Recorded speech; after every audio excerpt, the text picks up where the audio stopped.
Hello again, boys and girls. My friends and I are coming to read you another story today. So get your blankie and your pillow and get comfortable in a nice chair and get ready to listen to the story about the polite little pig.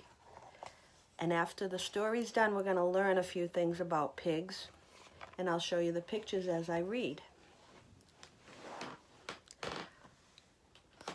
The barnyard was buzzing. "Mama, what is everyone talking about?" asked Little Pig. Her mother sighed. "Little Pig, please don't talk with your mouth full. I can't understand a word you're saying. Finish your breakfast in the barn and I'll answer all your questions." Little Pig turned toward the barn, but when she saw the sheep chattering away excitedly, she trotted over to them to find out what she could. "Who thought such an important event would happen here?" the oldest sheep was saying to her sisters. "What important event?" asked Little Pig. "Dear, you mustn't interrupt. It is not polite," the oldest sheep said. Little Lamb bounded up to the little pig. "Can you believe it?" he said excitedly. "Believe what?" demanded Little Pig, who by now was very exasperated not to know what everyone was so excited about. "The Queen is coming for a visit," said Little Lamb, "right here to our farmyard."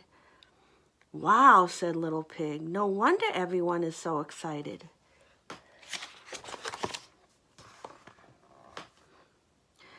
When it was time for lunch, Little Pig's mother said, "I must give you some lessons in table manners before the Queen arrives." "Why?" Little Pig wanted to know. Her mother looked surprised. "Well, we want you to be on your best behavior for the Queen, of course.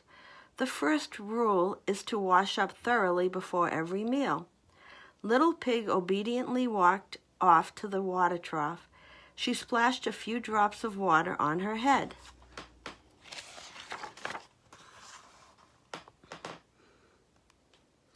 "Remember now, don't gobble your food, darling," said her mother, "and don't speak with your mouth full. Always ask to have things passed to you, and don't interrupt when someone is talking." Little Pig tried her best, but she had so many things to say. It was hard not to blurt them out, and eating slowly and daintily did not come naturally to her either.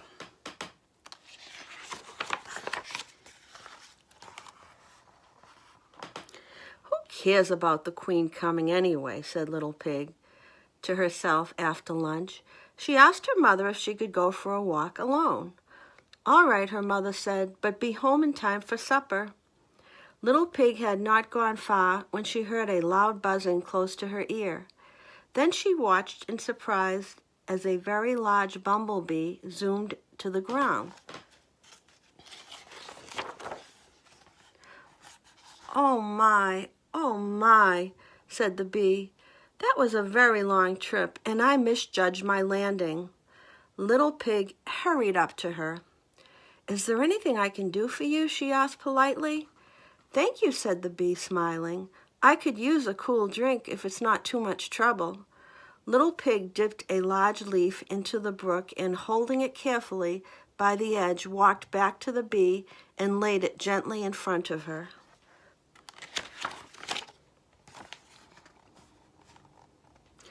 After the bee had sipped the water from the leaf, Little Pig carefully placed the leaf between two flowers.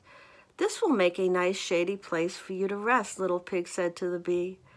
"Well, you certainly are a very well-mannered little pig," the bee said with a smile. "That's not what my mom thinks," sighed Little Pig. "She's trying to teach me table manners." Her ears perked up. "Excuse me, but I think that's my mom calling me right now." "I'm here, Mama," she shouted. "I was just talking to this very nice bee. I'll be home in a minute."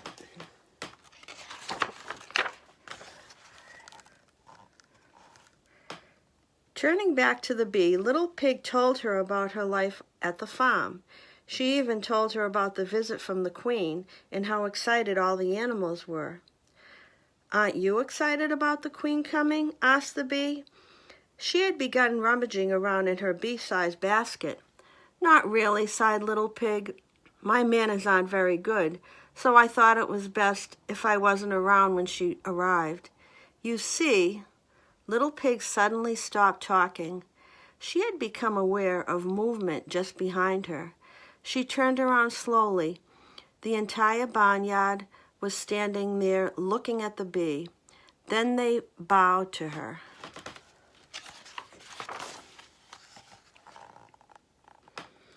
"Welcome, Your Majesty," said Little Pig's mother. Little Pig swung around to stare at the bee. "You're the queen?" she asked in astonishment. The queen bee smiled as she adjusted the crown she had just taken out of her basket. "Yes, dear," she replied. Then the queen bee looked at Mama Pig and said, "You must be Little Pig's mother. You have a charming and very well-mannered daughter." Little Pig's mother beamed with pleasure, and Little Pig felt as proud as could be. These are some facts about pigs. Pigs are tame animals. Their cousins who live as wild animals are the wild boar, the warthog, and the bush pig. A female pig is called a sow. A male pig is called a boar. A baby pig is called a piglet.